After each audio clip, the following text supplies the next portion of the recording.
Muy buenas, tripulación pirata. Vamos adelante, grumetillos. Vamos con clases. Clases y objetos. Que no son objetos físicos, evidentemente, son objetos virtuales que nos vamos a crear.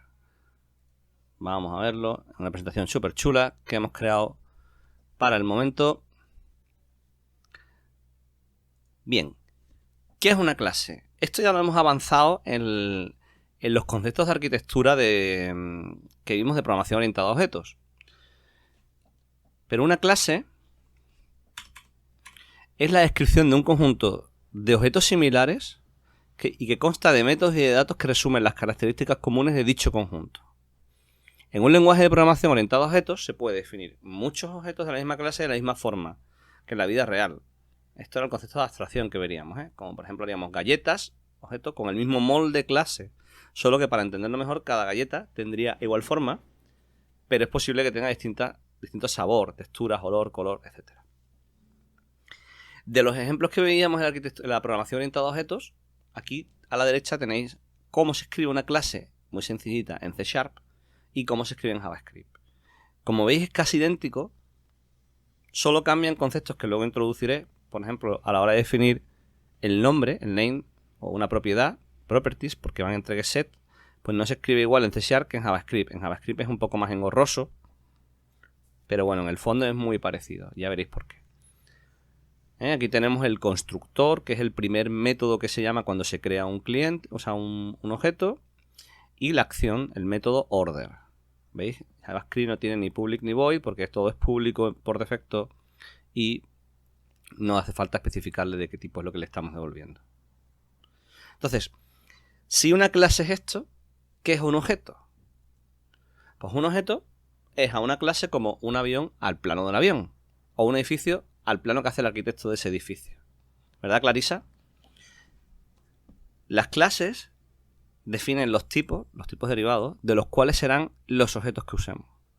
Por ejemplo, podemos tener varias personas, varios clientes, todas ellas del mismo tipo persona o cliente. A la derecha vemos ahí cómo se describe un objeto de C# y cómo se hace uno de JavaScript. Como veis es prácticamente idéntico. De hecho, bueno, este de aquí es idéntico, funcionaría si lo copiásemos porque el var también está permitido en JavaScript, solo que lo que nosotros estamos acostumbrados a utilizar como var en C#, pues es el equivalente al let de JavaScript. También una forma de definir los inline donde todas las propiedades que nosotros vamos a darle a este objeto, pues las ponemos así, que es un poquito pues más visual, pero es exactamente lo mismo. Y finalmente vemos como el objeto llama al método order, que esta es la diferencia que hacíamos con las prácticas iniciales, donde nos traíamos la media o el máximo, el mínimo, y todo se lo hacíamos a los datos. No, ahora los datos están dentro del cliente y el cliente hace una acción sobre sí misma. ¿Ok? Bien, antes de empezar a escribir código y verlo, vamos a ver qué elementos, a grosso modo, tienen las clases. En primer lugar, tienen campos, que son los datos de que va a llevar el objeto. Como decíamos en el caso de las galletas, el color, el olor, lo que sea. Van a tener propiedades. Propiedades son como los campos, pero enmascaran una serie de comportamientos get y set, o sea, para tomar y para asignar el valor. Ahora veremos exactamente qué es. Es más sencillo de explicar con código que explicar con conceptos. Pero digamos que se parecen mucho a los fields. Luego tenemos constructores y destructores. Destructores solamente los tenemos en C#, y esto es un concepto avanzado que no veremos ahora, que son el primer método que se tira al construirse un objeto. En el caso de C# podemos tener varios constructores, pero en el caso de JavaScript solo podemos tener un constructor. Es decir, el concepto de sobrecarga, de overload, solo lo podemos tener en clases de C# y no en JavaScript. Porque JavaScript es un tipo, o sea, no tiene tipos, con lo cual no tiene capacidad para saber si va a un sitio u a otro. Se puede hacer de una forma derivada, ya veremos cómo, pero en principio no lo tiene por sintaxis. Luego tenemos los métodos, que son las funciones, en este caso el order. Un método es una función que pertenece a un objeto. Luego tenemos clase base.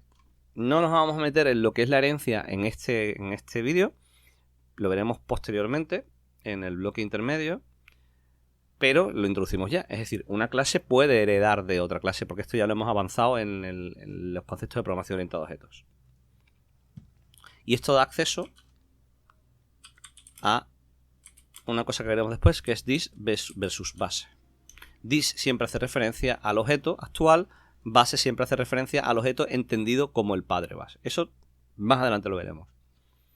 Luego, nivel de acceso, veremos que todos los elementos previos como campos, propiedades y métodos, los constructores no, pueden ser de tipo público, privado, protegido, interno o sellado. Que ahora mismo nos vamos a centrar solamente en público y privado. En JavaScript, por defecto, todo es público, aunque en algunos navegadores ya se empieza a admitir el sharp, la almohadilla, para decirle que algo es privado internamente. Asimismo, también existen miembros estáticos y miembros dinámicos, que también pasaremos a explicar. Bien. Vamos a meternos a escribir, a hacer un ejemplito de cada uno de ellos. Empezamos por C#. Y aquí tenemos una clase client. ¿Qué sería un campo? Pues un campo sería, lo voy a poner como privado, ya veréis por qué, de tipo string, con la convención de que los campos vamos a empezar siempre por minúscula y por barrita. Y aquí voy a guardar el dato nombre. Pero voy a crear una property que pueda acceder a ella mediante el método, mediante el get, con lo cual devolverá este nombre. ¿Veis? Lo que os decía del this. This representa al objeto que se ha creado. Si lo quitamos también funciona. A veces lo queremos dejar para que quede muy claro. Y en el set asignamos el valor de name con el value, que es lo que sea que esté entrando aquí dentro. Y ahora esto ya sí que se parece más a cómo lo hayamos hecho en JavaScript, ¿verdad? ¿Veis en JavaScript? Leches.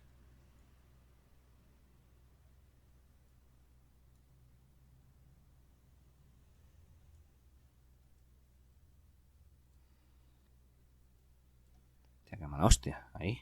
Joder. Vemos que en JavaScript no tengo esa forma acortada de poner getSet directamente, como sí que tiene C#. Cuando lo hacemos de forma cortada, él internamente crea un campo privado interno que es el que accede. ¿Vale? Aquí, para que esto fuera privado, le tendríamos que poner la almohadilla. Y ahora sí que sería privado. La gracia está es que nadie puede acceder a este campo nombre excepto todo lo que esté interno dentro de la clase. Y eso nos da ventajas porque nosotros ahora podemos enmascarar este name y decirle, por ejemplo, no me crees un setter, lo comento, no me pongas setter, solo puedes leer. Y para escribirlo solo te lo dejo que me lo des como parámetro en el constructor. Por ejemplo, aquí le diría string name.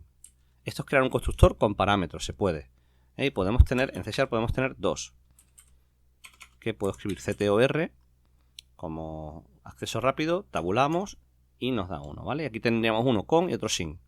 Pero en principio, como estamos obligando a que el name no se le puede dar si no es por constructor, pues lo voy a quitar. Entonces yo aquí le puedo decir, oye, name igual a name, ¿vale? Entonces estaríamos escribiendo directamente la propiedad y desde fuera ya no podríamos escribir en él. ¿Ves? Ya esto daría fallo. Aquí nos diría, oye, pásame el parámetro aquí en Pepe y tú ya no puedes escribir en Pepe porque lo hemos hecho... le hemos quitado el setter, no le hemos dejado hacer setter, con lo cual él solo puede leer. Y esto es útil si queremos que nuestro código pues tenga restricciones, con lo cual lo hace más sencillo a la hora de utilizar, para que el usuario no se equivoque. Yo sí que puedo hacer hola más cliente 1 name. ¿Lo veis? Esto en cambio no. Son no, breadline. Esto nos da un juego. No pretendo ahora que dominéis todo esto. Yo solo, o sea, el propósito ahora mismo es solo explicaroslo, porque a partir de ahora lo vamos a trabajar a saco. ¿Ok? Con lo cual, solo el propósito es que sepáis qué son las cosas. Todavía es imposible que adquiráis la utilidad completa. Lo iremos viendo de poquito a poquito eso.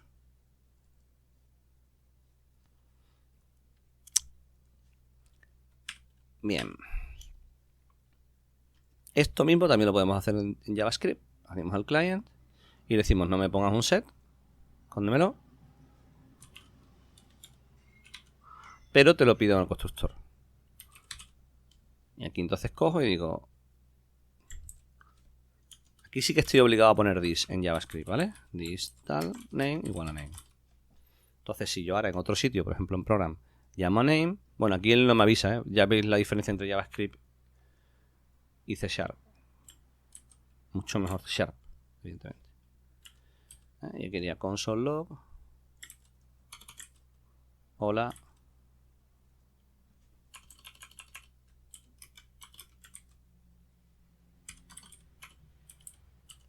Funcionaría casi idéntico. En C# tenemos otra posibilidad también, que es decirle sí aún, porque imaginaros que nosotros queremos siempre asegurarnos que la primera letra sea mayúscula. Pues yo podría, claro, aquí no hay manera, el name me lo permite, en cambio yo se lo puedo dar internamente. Lo que le puedo decir que sea private set. De esta forma le digo, solo te permito que me cambies esto si me llamas en privado. ¿Veis? Diferencian de public y private. GetSet adquieren siempre por defecto el que tenga aquí. A no ser que yo le especifique, no, private set. En cuyo caso, aquí ya no tengo que acceder al name, ya puedo acceder directamente a la propiedad name. Pero desde fuera no nos dejarán. ¿Veis? Es el mismo efecto. Mira, no se puede. ¿Ok? Y entonces aquí ya le puedo poner más lógica, por ejemplo. Si name es mayor, name length, perdón, value. Si value length es menor que 0, o sea, es igual a 0, por ejemplo, pues aquí podríamos, acordaros de las excepciones, vamos a lanzar una. No os enseñé cómo, pero ahora es el momento. New throw es throw. New exception, por ejemplo, argument exception. El campo, o sea, el valor de nombre no puede estar vacío. Por ejemplo, ¿veis? Gracias a esto yo puedo ir metiendo un montón de lógica aquí dentro del private, pero seguir tratándolo como name. En Java yo no podría, yo tendría que crearme un método que se llamara public void set name, lo cual es horripilante, string name. Y aquí, porque llamar desde otro sitio al name así, set name, esto es terriblemente feo. Pero tanto en JavaScript como en C# no tenemos que hacerlo así. Es una ventaja muy guay trabajar con properties. Se llama syntax sugar porque es mucho más bonito y fácil de entender. Sobre todo utilizar. ¿Vale? Si es una property name yo te la doy. Ahora aquí te la trato como le puedo meter el funcionamiento al set. ¿Vale? Y por ejemplo, si no, pues por ejemplo, else if value, el primer elemento, por ejemplo, is lower, vamos a ver cómo sacamos si es C# get if character char is lowercase. Vale, pues cojo este método. Fijaos cómo encuentro cosas, las busco y pues me vienen bien. Aquí podemos decirle que si esto es, si char is lower, el value 0 que me lo pasa a mayúscula, por ejemplo. Vale, pues entonces diríamos name es igual a value 0 to string, para convertirlo en una cadena, punto to uppercase, más el resto, que sería value substring empezando en la posición 1 hasta que acabara el resto del substring, que sería value length menos 1 porque hemos empezado la posición 1. Y esto ya forzaría a que siempre la primera letra, por ejemplo, del nombre nos la pusiera en mayúscula. Es un ejemplo nada más. Y si esto no es así, pues directamente aplica name value. Es un ejemplo. La gracia está en que en este private set metemos un montón de cosas que nosotros queramos meter u otros métodos, pero desde el uso la utilizamos así. ¿Ok? Y para esto son los getSet, básicamente. ¿Ok? Con eso podemos enmascarar un montón. Cuando no tengamos que meterle nada en especial, bueno, pues lo hacemos así. getSet. Y ya está. Hay razones de peso para utilizar properties en vez de fields, pero eso lo veremos en los capítulos mucho más avanzados. En mecanismos de código automático, donde me miro lo que está puesto y según cómo está puesto hago cosas u otras. Pero eso ahora mismo no nos afecta. Vale, quito este horror de setName que no nos sirve. Y vamos a ver lo siguiente. Ya hemos visto getSet. Y de paso hemos visto un poco el concepto de público y privado, ¿no?